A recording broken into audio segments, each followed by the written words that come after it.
네, 여러분 안녕하십니까? 자, 저는 해상 안전론을 강의하는 고봉기 교수입니다.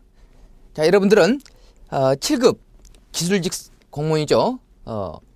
그래서 해수부 경력직 채용 시험과 관련돼서 해사법규, 해상안전론, 그런데 올해 해상안전론이라는 과목이 추가가 됐습니다. 그래서 기존에는 해사법규라는 과목이 많이 있기 때문에 쉽게 판단할 수가 있겠죠.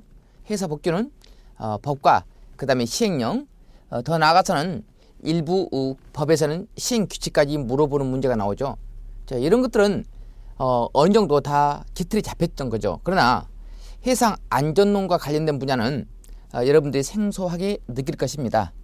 그래서 이 해상안전론은 말 그대로 해상, 바다에서 일어나는 여러 가지 사고와 관련된 부분, 그 부분을 묻고 있는 거죠. 자, 이 사고가 왜 일어나는가? 그 다음 두 번째, 사고와 관련돼서 일어났을 때 그 조치 같은 거, 또 사고가 일어나지 않게끔 예방해야 되겠다. 자, 이런 세 가지가 되겠습니다. 예를 들자면 해상안전론과 관련돼서 시험에 나올 수 있는 분야는, 자, 해상안전, 국가는 해상안전과 관련돼서 이러한 정책을 세운다. 그래서 우리 해상안전법에 기초했던 내용을 물어보겠죠. 그래서 해상정책이 있습니다. 안전정책. 두 번째, 해상안전과 관련해서 해양사고가 발생하게 된 원인, 그죠? 원인이 있죠. 원인. 자, 그 다음 종류가 있겠죠. 종류. 그 다음에 이 해상안전과 관련돼서 다시는 사고가 재발되지 않게끔 해야 되겠죠. 그게 바로 해결책이죠. 해결책. 자, 그럼 이러한 해결책으로 말한다면 여러 가지 조약이 있습니다. 조약. 국가의 정책도 있겠지만은 조약 또는 협약, 많죠. 솔라스부터 해가지고 충돌 뭐 이런 거. 그 다음에 이제 국내 법령 있죠. 우리나라 내에서도 여러 가지 법령, 법을 규정해서, 자, 이런 해상 사고와 관련된 것, 자, 이런 부분을 해결하려고 하는 이런 법이 있겠죠. 그 다음에 종류는 많죠. 자, 해상에 관련된 여러 가지 안전과 관련된 것, 뭐 선박 자체에 있는 것도 있겠죠. 물적인 시설이죠. 물적인 시설, 선박, 충돌, 좌초, 이초, 소화기, 그죠? 뭐 이런 것들. 그 다음에 인적인 거, 보안, 다시 말해서 선박 안에, 그죠? 타고 있는, 그죠? 선원들의 건강, 위생, 보안, 뭐 이런 것이 많이 있겠죠. 뭐 이런 것. 이것과 이것이 플러스 돼가지고 혼합적으로 두 가지가 적용되는 그런 경우도 있겠죠. 그래서 우리가 해상 안전이라 해가지고 무조건 선박 충돌 뭐 이런 것만 생각하지 말고 해상과 관련된 여러 가지 보안, 그 다음에 여러 가지 해상과 관련된 법령, 물론 충돌이 가장 크죠. 충돌과 관련된 부분. 그 다음에 선원에 관련된 교육 같은 거 뭐 많이 있습니다. 그 다음에 가장 이제 구체적인 것들이 어떤 거냐면, 여기서 시험에 자주 나올 만한 거죠. 우리가 해상 안전론 하게 되면은 가장 중요한 것이 바로 이 파트입니다. 해양 사고가 발생돼서 뭐 소화기 작동이라든가 선박 충돌이라든가 좌초, 이초, 기름 오염, 환경 오염을 말하는 거죠. 구명 설비, 구명정, 구명벌, 그다음에 응급조치와 관련된 것, 그다음에 각종 배가 침몰했을 때 태선할 때 그 태선 기술 같은 거, 그다음에 배가 물에 침수됐을 때 바로 각종 조난 설비 장치, 즉 통신 장치 뭐 이런 것들이 많이 있습니다. 그래서 그러한 분야도 우리가 반드시 눈여겨볼 경우라고 볼 수가 있는 거죠. 그래서 시험에 나오면은, 자, 이러한 부분이 가장 큰 핵심이라고 볼 수가 있겠죠. 그러나 이런 것만 또 언급해서는 안 되겠죠. 그래서 해상 정책, 그 다음에 해결책도 반드시 기재를 해야 되겠죠. 그래서 우리가 공부하는 과정 속에서 이 해상 안전론은 상당히 중요한 겁니다. 그래서 해사 법규하고는 약간 다른 부분이 있죠. 해사 법규는 그야말로 법에 있는 규정을 그대로 나열했기 때문에 그걸 조합해서 약술 혹은 논술 형태로 기재하면 되겠죠. 그러나 해상 안전론은 이 법령보다도 해상 안전에 관련된 하나의 정책이기 때문에 국가 정책이라든가 애국의 사례 같은 거, 그다음에 그러한 것의 용도, 그다음에 배경, 취지. 예를 들어서 선박 사고가 나지 않게끔 선유 통보 제도라는 것이 있는 거죠. 그럼 선유 통보 제도의 의의가 뭐냐 이거지. 그럼 그걸 왜 만들었냐 이거지. 그걸 시행하고 있냐 이 말이지. 그러나 다른 애국에 관련된 선유 통보 제도는 어떤 것이 있는 건가? 비교. 그러나 앞으로 이러한 선유 통보 제도의 발전 방향, 뭐 장단점, 뭐 이런 것들입니다. 그래서 우리가 공부하는 과정 속에서 가장 중요한 것이 목차죠. 첫 번째 우리가 뭘 약수로 알아 하면은 의의라고 얘기하는 거죠. 물론 의의도 좋습니다. 또는 정의 다 똑같은 말이죠. 또는 문제 제기, 문제 출발. 서론이라 하지 마세요. 그 다음에 의의는 간단히 이렇게 적어주는 것입니다. 이렇게. 그럼 두 번째로 이게 이제 취지, 배경. 이러한 제도가 나타나게 된 배경이 있겠죠. 무슨 사건을 계기로 해가지고 그렇잖아요. 9.11 테러를 계기로 해가지고 선박에 관련된 보안이 한층 강화된 거죠. 그죠? 선박 보안과 관련된 부분이 있으면 선박 보안은 무엇인가를 적어놓고 9.11 테러로 인해 가지고 나타난 거다. 그래서 배경, 그죠? 그 다음에 어떻게 보면 사건, 어떤 선박 좌초 사건, 그죠? 기름 유출 사건으로 인해 가지고 이러한 제도가 나타나게 됐다. 뭐 이런 것들 많이 있겠죠. 그 다음에 이제 유형, 종류를 물어보는 거죠. 유형, 종류. 이것은 종류가 되겠죠. 이렇게 뭐 종류가 있으면은 해주면 되는 겁니다.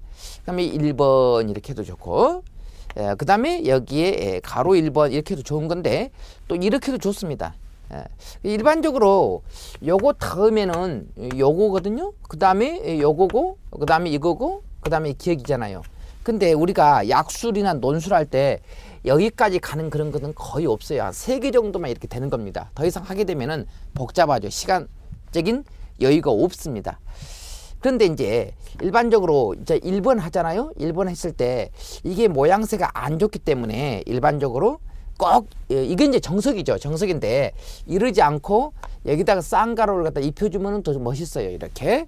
그리고 그 대신 이것은 동그라미 1번이 되겠죠. 이렇게. 이게 더 멋있다 이거죠. 근데 실제로 여기까지 가는 경우는 드물고 이렇게만 끝내주시기 바랍니다. 왜? 여기까지 가면은 너무나 시간이 많이 걸려요. 2번. 그럼 또 목차 또 달아야 되잖아요. 그 다음에 또 이거 중간 목차 또 달아주고. 이러니까 이러지 마시고 여기까지만 맞춰주시기 바랍니다. 길어봤자 이 정도로. 그럼 고쳐볼까요? 반드시 그런 건 아니죠. 그래서 1번, 2번, 3번을 우리가 1 이렇게 하고 그 다음 2. 원래 약술 같은 경우는 1, 2, 3하고 논술 같은 경우는 로마자 1번, 로마자 2번, 로마자 3번 이렇게 붙여주면 좋겠죠. 3번 이렇게. 그래서 이렇게 해주시면 되겠죠. 이렇게. 이렇게. 동그라미 1까지는 갈 필요는 없는 거죠. 그 다음에 2가 이렇게 있다. 이렇게. 그 다음에 이제 네 번째로 일반적으로 어떻게 되냐면은 자, 애국의 사례, 각국의 사례, 내용 같은 것이 있겠죠. 내용 관련돼 가지고. 그 다음 이제 5번은 이제 이런 것은 이제 모범 답안이죠. 해결책 또는 발전 방향, 또는 향후 전망, 그죠? 이 향후 전망, 뭐 이런 거란 말이에요. 이런 거, 그죠? 향후 전망, 이런 거. 그다음에 세계적인 추이, 뭐 다 좋습니다. 회사 법규는 이렇게 하면 안 되죠. 회사 법규는 이걸 적어주면 더 좋긴 좋죠. 회사 법규도. 근데 여러분들이 여기까지 기록할 상은 아니죠. 그냥 법 쓰기도 바쁜데 그 법의 해결책, 앞으로 문제점, 발전 방향 이것은 여러분이 적는 것이 아니죠. 적으면 좋은데 여기까지는 할 만한 시간이 안 되죠. 그러나 우리 해상 안전론은 이런 것들이 가끔씩 필요하고 추가가 되는 분야도 있습니다. 그죠? 예. 지금 제도가 이러는 건데 앞으로는 이러이러한 제도가 이렇게까지 나가가면서 좋을 것이다 라고 하는 것이죠. 그러나 법은 그렇지는 않잖아요. 그래서 해상 안전론만 이렇게 되는 거고 회사 법규는 따로 법에 적어진 목차를 반드시 기재를 해주시면서 적어주시면 되겠죠. 자, 이런 거. 물론 이 부분에서 또 다르게도 나갈 수도 있습니다. 그렇지만은 이것이 정석이란 것만 또 알아놓으시기 바랍니다. 그래서 다른 또 제도, 다른 입법례, 그러니까 다른 나라는 이러이러한 제도가 있다 해서 사례를 들어주면 더 좋습니다. 사례. 일반적으로 채점하는 과정 속에서 법학 같은 과목은 판례를 들어주면 상당히 점수가 플러스가 되죠.